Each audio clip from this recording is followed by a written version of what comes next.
ویور آج کا جو ہمارا ٹاپک ہے وہ ہے ابلاغ عام کے ذرائع۔ چلتے ہیں اپنے ٹاپک کی طرف سے پہلے آپ سے ریکویسٹ ہے کہ آپ میرے چینل کو سبسکرائب، لائک اور شیئر۔ ابلاغ کا مقصد لوگوں تک اپنے خیالات و نظریات پہنچانا ہوتا ہے۔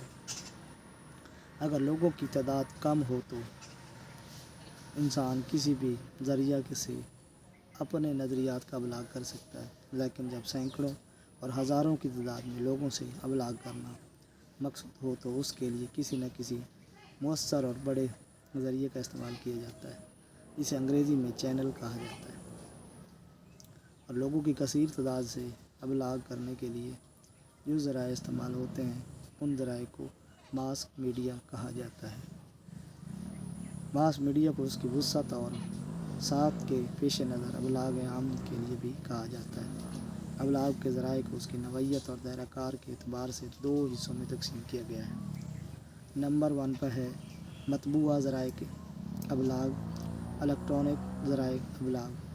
مطبوعہ ذرائع ابلاغ مطبوعہ صحافت سے مراد مختلف وقفوں اور دورانیوں کے بعد باقاعدہ شائع ہونے والا اخبارات اور رسائل ہیں۔ مطبوعہ صحافت بصری صحافت کی نمائندگی کرتی ہے۔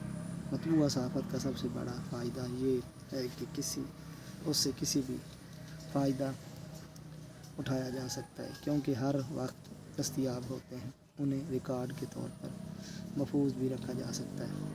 مطبوعہ صحافت کی مختلف اقسام ہیں۔ نمبر 1 پر ہے کتب۔ کتاب انسان کی بہترین دوست اور تنہائی کی ساتھی ہے۔ کتب کا شمار صحافت میں نہیں ہوتا، مگر یہ بہترین ذریعہ ابلاغ ہے۔ ماضی بعید میں کتابیں ابلاغ عام کا ذریعہ نہیں ہوتی، کیونکہ یہ معاشرے کے امیر اور غالب طبقے کی میراث تھی۔ اس کی دو وجوہ تھیں۔ اول یہ کہ اس دور میں کتابوں کی طباعت نہیں تھی، بلکہ یہ ہاتھ کے تحریر کی جاتی تھی۔ دوم یہ کہ عام لوگوں میں تعلیم کا رجحان نہیں تھا۔ یہی وجہ تھی کہ کتب بینی معاشرے کے ایک مخصوص طبقے تک محدود تھی، مگر 19ویں صدی میں کتابوں کو ابلاغ عام کے مقصد کے لیے استعمال کیا گیا۔ آج تک یہ سلسلہ جاری ہے۔ موجودہ دور میں کتابیں معلومات کی ترسیل اور حصول کے ساتھ ساتھ ابلاغ عام کا بھی مؤثر ذریعہ ہیں۔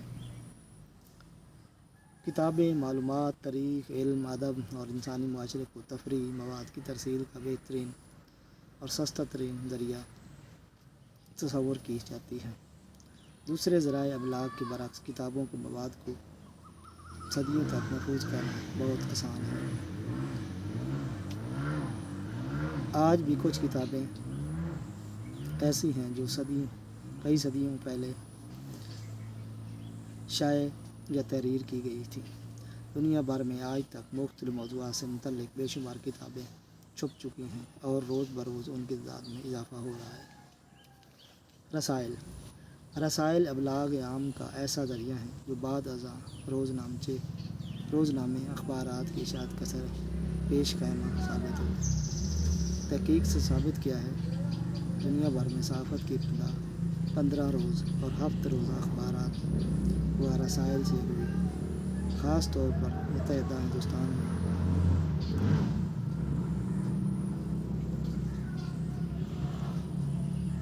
ابتدائی صحافت کے دور میں مختلف زبانوں انگریزی، فارسی، اردو، بنگالی میں شائع ہونے والے رسائل 7 روزہ تھے، جس میں حقیقی گزٹ، کلکتہ گزٹ،